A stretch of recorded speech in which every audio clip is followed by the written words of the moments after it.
So ayan mga idol, pick up po tayo ng motorcycle ng idol natin, Titan na 250cc. Ayan si idol oh.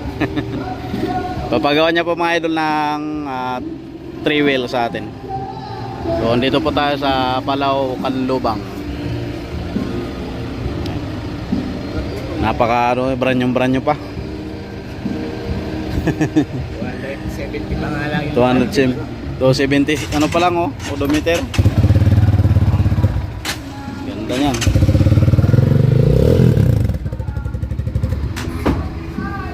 Yan. So siyempre nagpapasalamat tayo sa tiwala ng idol natin. Dahil meron tayong panibagong project. Gagawing 3 wheels po yan mga idol.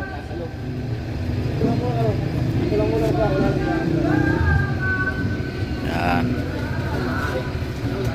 Okay. Manubila.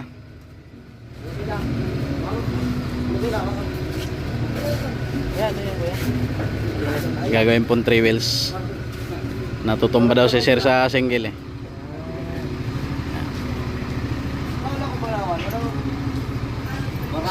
Iano nyo center stand kung kaya. Ayan, okay na yan. Ayan, mga idol. So abangan natin mga lodi yung finished product ng ating gagawin 3 wheels project.